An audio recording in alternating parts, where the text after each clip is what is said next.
G'day and welcome to Kenty Blitz, your daily hit of NRL news. Kenty, we're here on Thursday, last Blitz for the week. Last Blitz for the week, and you're fired up, was you? Your Dragons that suffered some self-inflicted damage. Yeah, big news overnight with Jack de Belin signing for Parramatta. Yeah. Look, it shocked me. Look, I wasn't sure. It was up in the air. They thought he was going to stay there another year. But yeah, it shocked me. Yeah, it's. I'm a bit confused by it, to be honest. Yeah, well, a bit of background to it. I spoke to Jack on Sunday about the rumours that he was leaving St George and St George Illawarra, sorry, that he was leaving St George Illawarra. And during the conversation, when I spoke to him, he broke down and was crying, which to have a first grade tough guy, the toughest guy I know, and went through a lot of issues himself to be having to go off the conversation with myself to gather himself for a couple of minutes, I was taken back. And I think the point is about Jack is he's a 15-year player for the club, has only played for the one club, was on very little money last year, like $300,000 this year, which is a lot of money, I get, but it's not a lot of money for a rugby league player. Not in salary cap terms, no. No. And not for a player who's a former Origin player either. Yeah.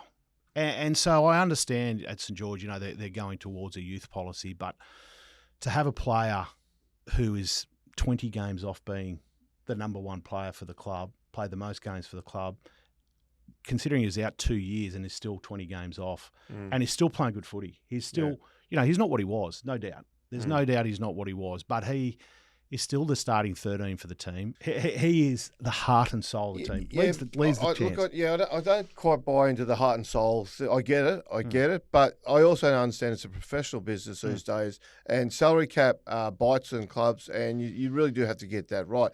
My issue for the Dragons is they've let Jack de Belin go, yet earlier this season they brought over Dave Clever because they were short on middles.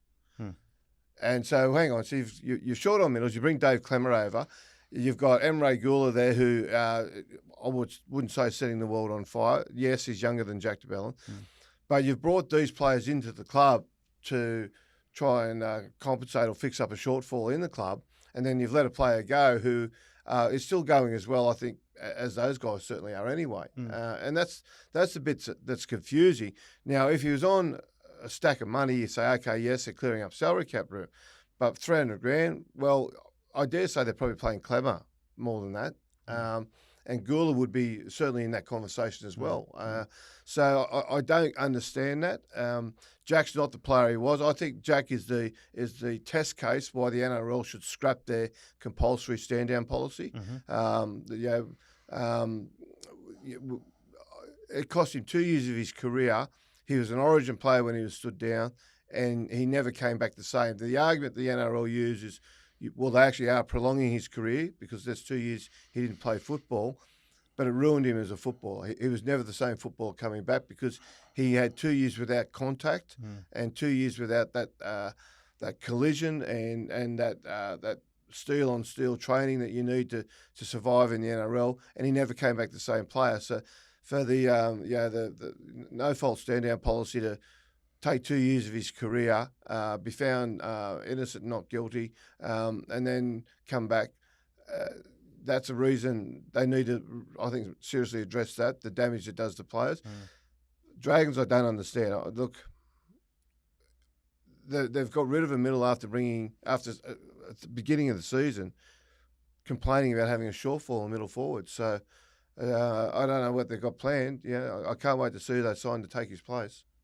Better be a big one. Hopefully it's, anyway. Hopefully so. As you can see, I'm a bit disappointed. But anyway, I get the disappointment, and it's confusing. And the NRL, the Dragons have made no explanation really why. And anyone that follows the club even half closely will ask, well, you're complaining at the beginning of the season about you're one middle short. They went out and they got Clemmer, and then they've just let another middle go. Who's one of the club greats, and a club that's had a lot of very good players, as you said, 20 games short of the all-time record. So anyway, big call. Be interesting to see how they recover from it. Yeah, I mean, what Jack said to me was that he was called in last Friday, and the Dragons have said this, right? So I'm not speaking out of school by saying this. This was part of their release last night, but he was called in last Friday with Ben Horan and Flanagan and told that there was no contract for him moving forward. And, as a 15-year club player, he was pretty shocked by it. He said he was kind of noise and he didn't really understand what was going on and kind of just sat there thinking it was all over. And part of the reason why I think it's come out yesterday was because when he went outside the dressing room, there was some young guy. I went outside the office. There were some young guys there who saw him crying and kind of was like, "What the hell's going on here?" And so anyway, that's the world of rugby league, I guess, and professional rugby league these days. Yeah, look, it's a bitter pill, and sadly, it happens to most players. Even the not very good ones get a tap on the shoulder at times. So but look, it happens, mate. It would have been devastating because I'm led to believe he was expecting a contract.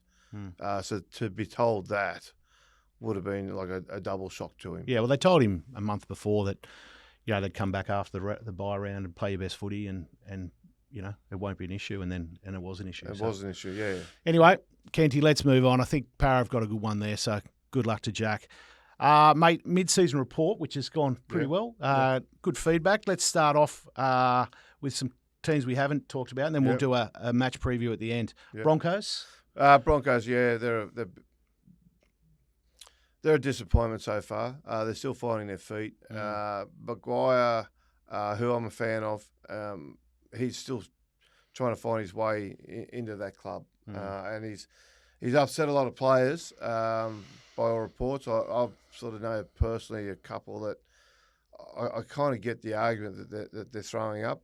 My understanding is that he's shifted tack a little bit in the past month to try and head off those complaints. So we'll wait and see how they go. But certainly on the football field, they're not doing what they need to be doing at the moment. And we seem to have talked about them a lot this year, haven't we?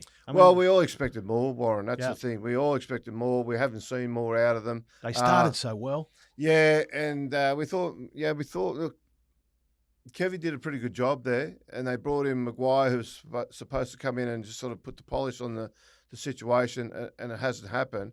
They're not in the four, and I don't think they can win from outside the four. So, and I don't know if they'll get back in the four, to be honest. I think they're 3 games out of the 4 already, 10 games to go. I don't think they'll get there.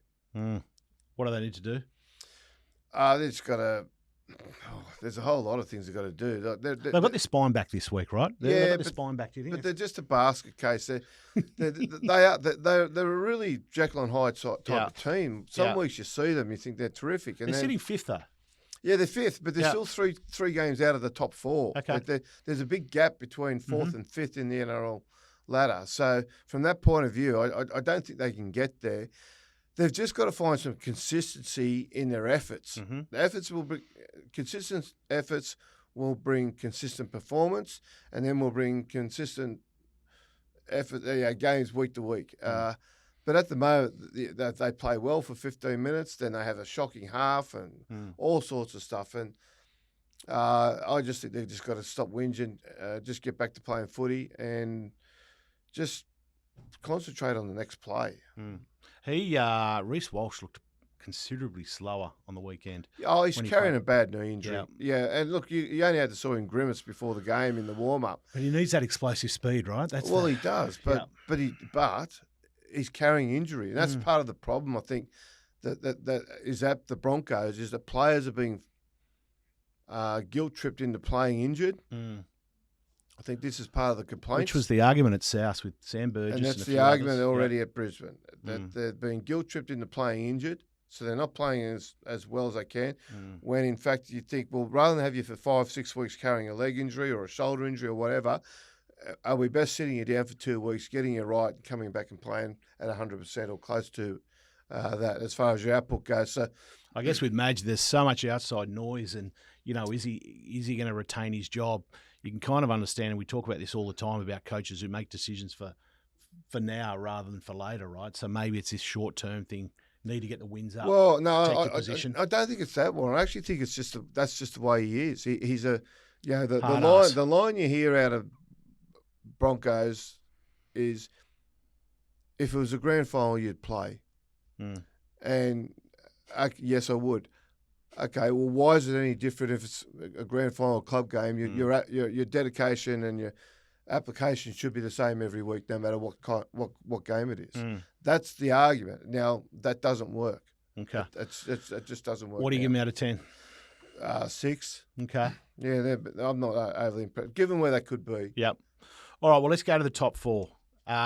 Warriors in 4th. Yep.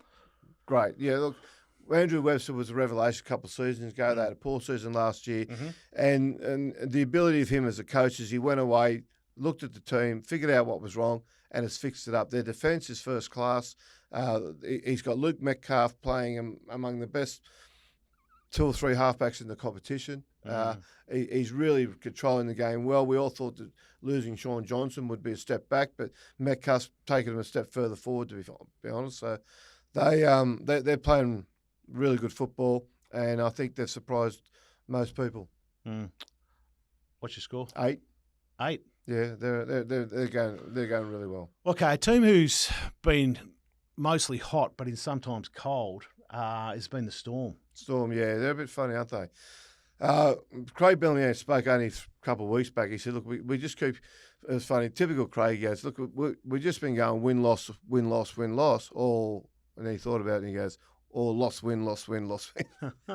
Which, that makes sense to Craig. You know what I mean? Yeah. It's no different to everybody else, but.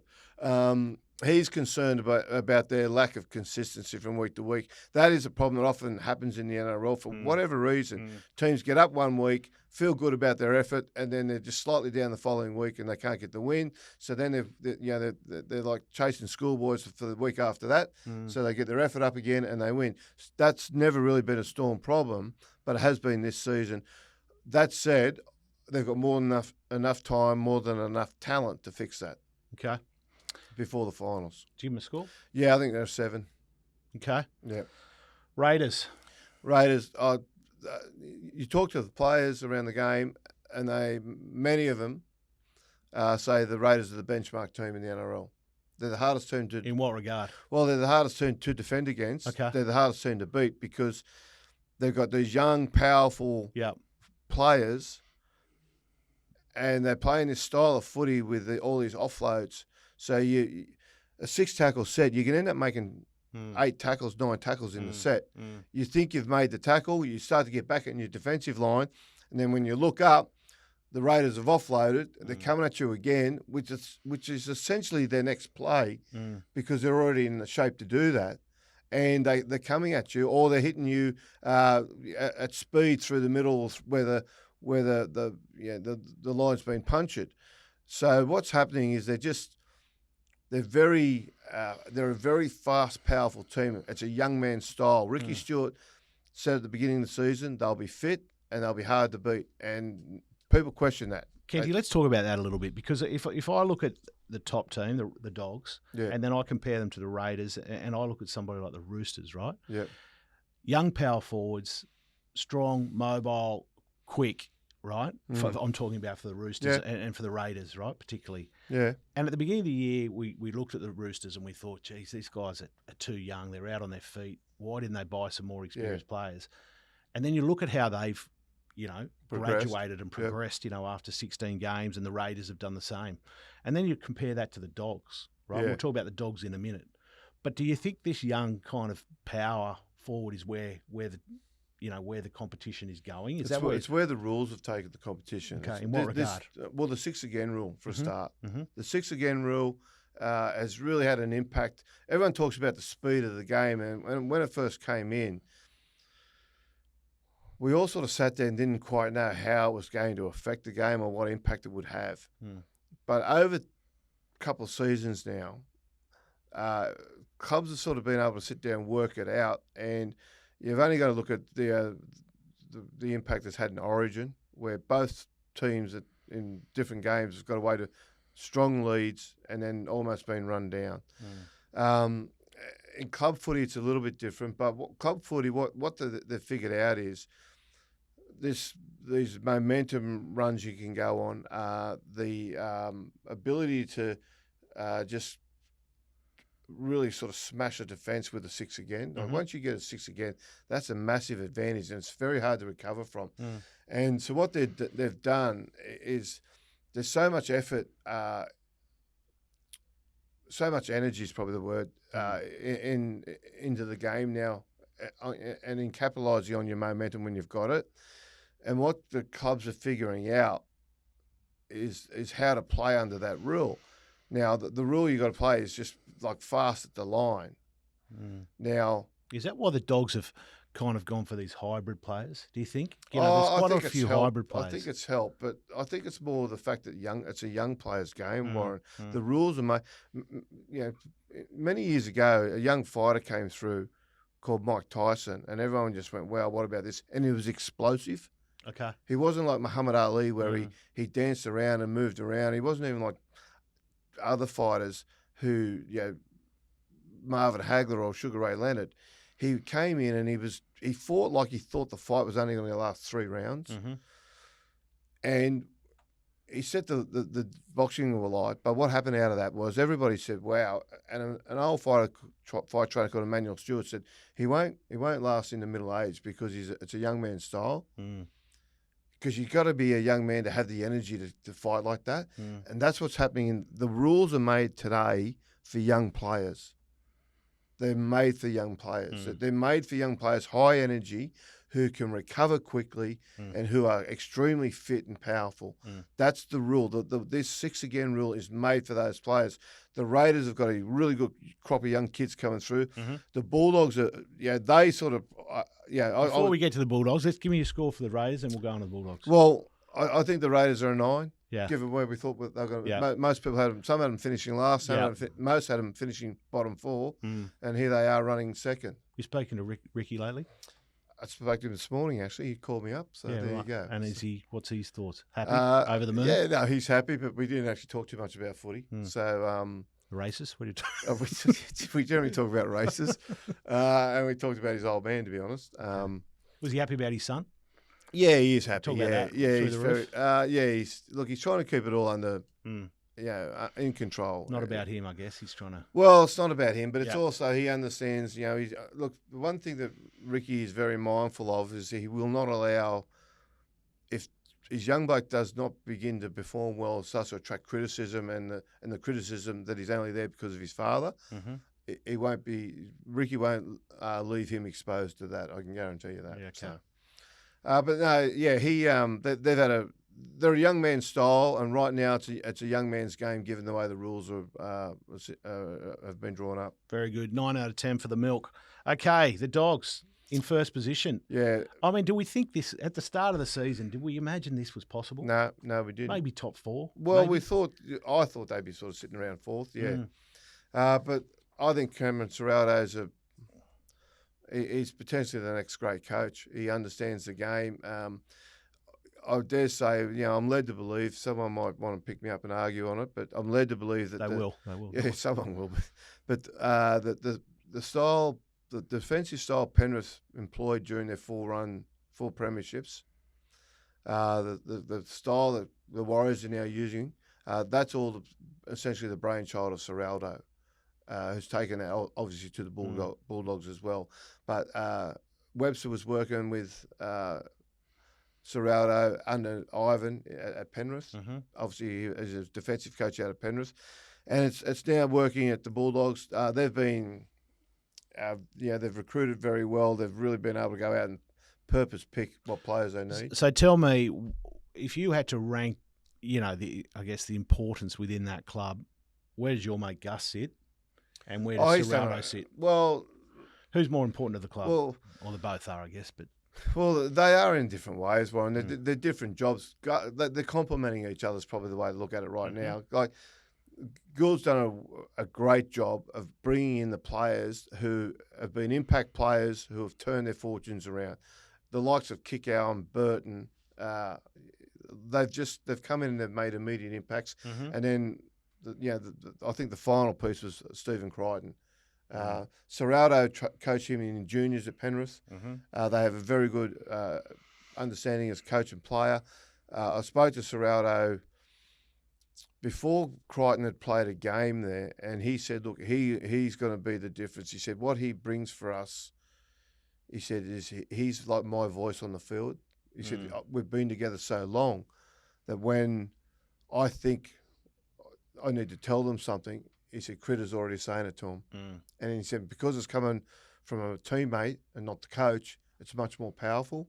So that's a really special bond that they've got there. And he's been, I think he's not the last piece, but he's been probably the most important piece. And I think the Bulldogs, Gould's done a wonderful job, but he's done the job that Serraldo wants him to do and needs him to do. But they're working in sync together so well. I wouldn't say anyone's more important. Maybe down the line that might change. But who's dispendable? Neither of them at the moment. Okay. They need each other at the moment. It's a really symbiotic relationship where they do need each other. There's no point Gould getting in good players if the coach can't coach them. Okay, so the Bulldogs are sitting first. Yeah. Canberra have a great run home. A phenomenal run home. So they're probably favourites to be minor premiers, but Bulldogs are out in front at the moment. What do the Bulldogs need to do to win the premiership? Pretty much what they're doing. Okay. Yeah. How do you think this Galvin issue will make it? Will you think it come into play, the Galvin issue, Sexton? No. Look, I think they're handling it like grown-ups at the moment. Yeah. And look, this is the benefit Serraldo's got there. Gould called him aside and had a chat to him all the other day at Serraldo's request. And what's happening is if it starts to get out of shape and players start to bitch and moan or whatever, or someone's got his feelings hurt or something like that, Gould will come in and he'll assess the situation and one of two things will happen. He'll say, mate, pull your head in. You're chance to be part of something very special here and only you can ruin it. And the player will pull his head in. Or if the player doesn't pull his head in, he'll get rid of him. He'll just because he won't let him infect the rest of the squad. So and that's the ruthless edge you need to win premierships. But and Gould's capable of that. He'll handle that no problems at all. So it's interesting you say that. That's why they need each other. Because there was there's been the rumours about Sexton leaving before June 30. I just can't see that's possible for a young bloke who's a chance to win a premiership.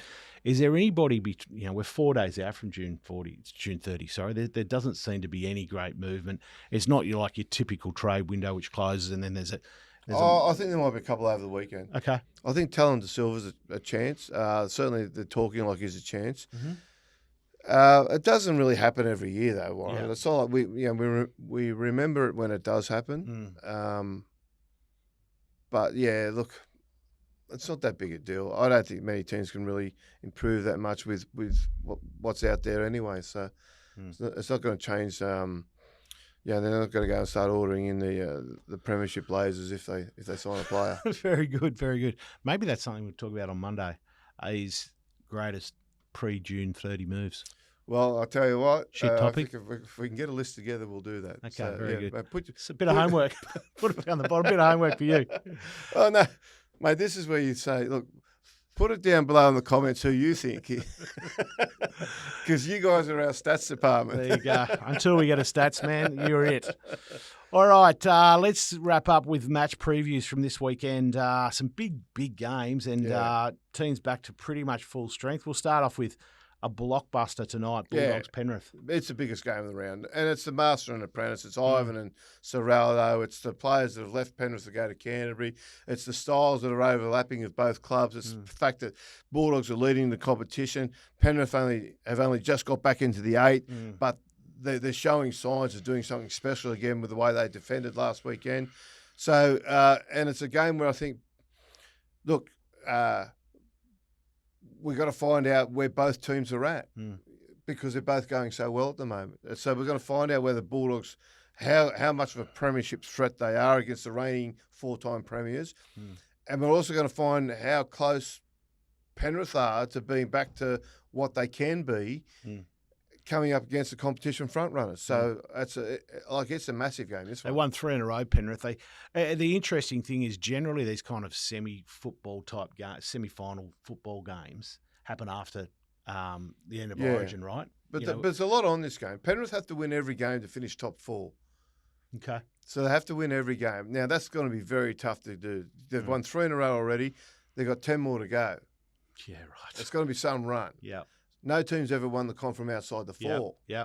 Yeah. The other thing, though, is to stay in the 8, to be where they're at, they have to win, I think, 6 or 7 of the next 10 games, which they're more than capable of doing. But it starts tonight against the competition leaders, so let's see how that goes. If you had a lazy 20, bet responsibly, would you? Penrith. Yeah. Yeah. Really? Yeah. I just think Penrith are on an upswing. Okay. They beat the team running 3rd last week without their Origin players. So they up over in New Zealand. So that was a mighty win last week. Bulldogs are a different proposition, but Penrith are the value. Manly, yeah. We love value. Manly Tigers.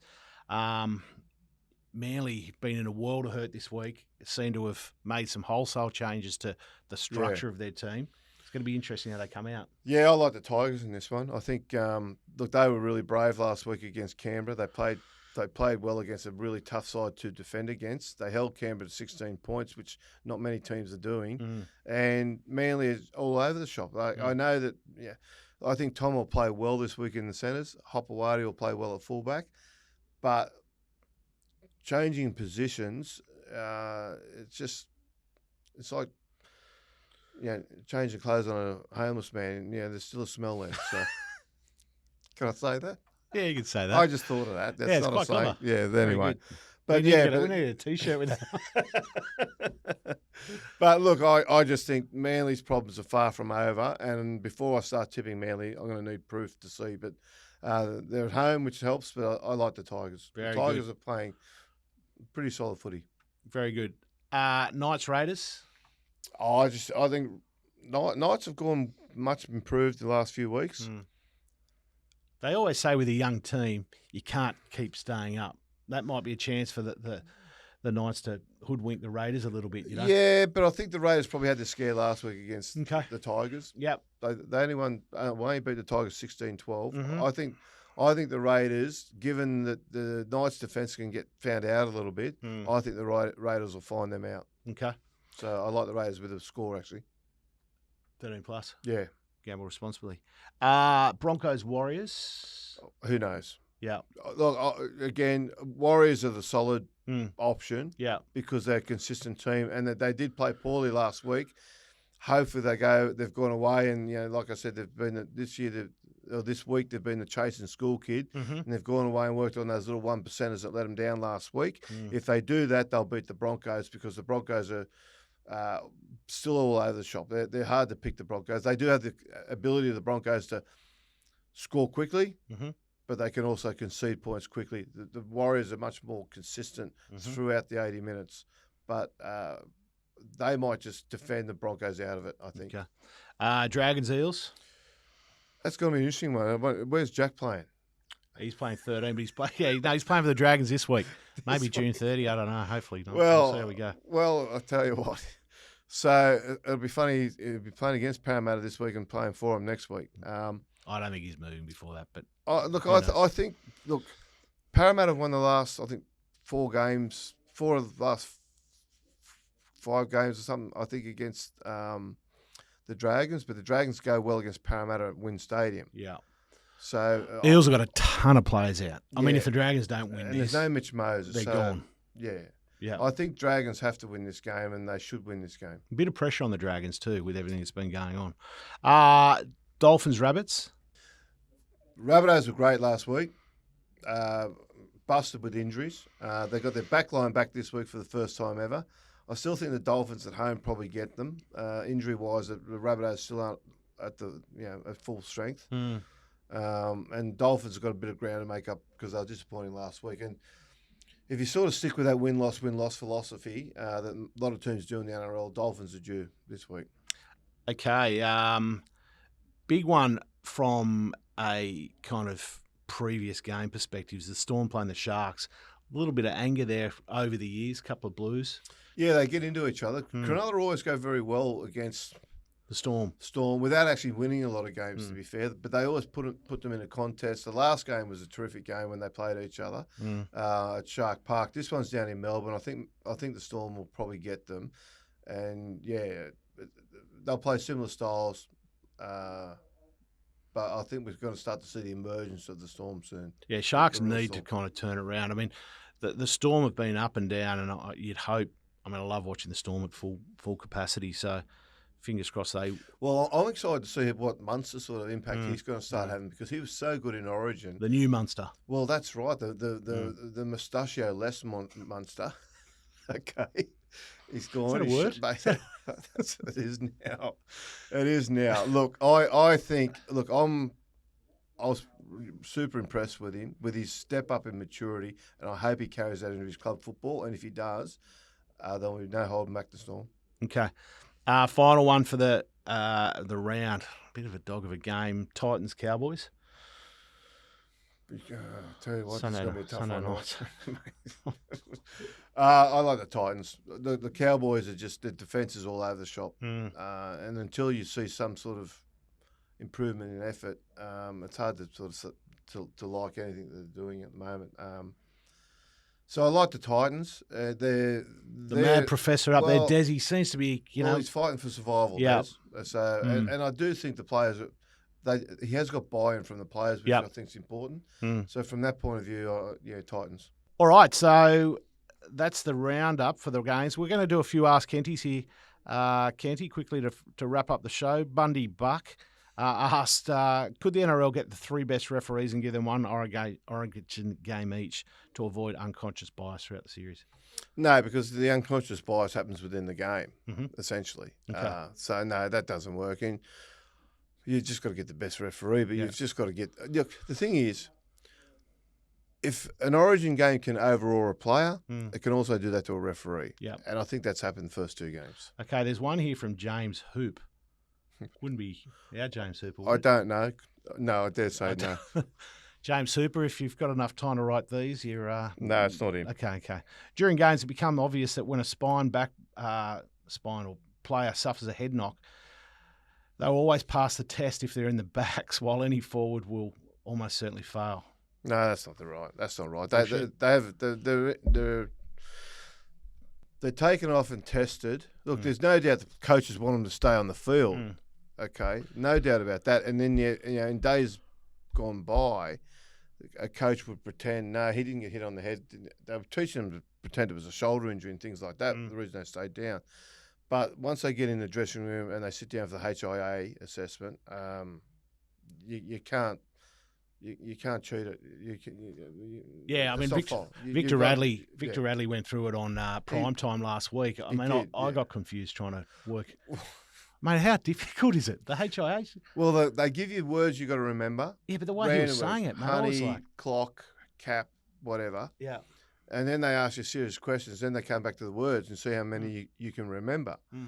Now, and then they come back at the end of the within 30 seconds, I'd forgot the words he told me. So, and and you're one of the smartest blokes in the league. Well, I've had a few hits in the head. So. Yeah. Anyway, just quickly tell me about prime time this week. Oh, we got Spud on. Look, Spud's a great storyteller. The great Spud Carroll. Yeah, and so he's a great storyteller. He's a great character. He's almost become a character in the game. Yeah, okay. And he's just been terrific. So it was just lots of laughs and lots of old stories about kangaroo tours and Bozo and Origin campaigns and playing at Manly and playing at South Sydney and all those days. So I love hearing the old stories. Yeah. And this show that goes for an hour is full of them. Sounds like a great watch, Kenty. On chiming in this week is Brett White, who is a funny bastard and tells some great stories as well. So chiming in, Primetime comes out Friday morning. Chiming in comes out Sunday morning. That's it for today. More Ask Kentys next week. Sorry we didn't get around to those. Kenty, I'm off to Hawaii for a week. I didn't tell you that, but we got Adam Peacock in next week, so I'll come back hopefully suntan. I'll bring you a couple of pina coladas maybe. No, I'll be right, mate. No. I'll be right. Okay. I'll just take care of myself. I booked it before we started this. So. Okay. Sure. Okay. Anyway, thanks very much. People live. Thanks very much for another week, and see you then. Look out, Hawaii.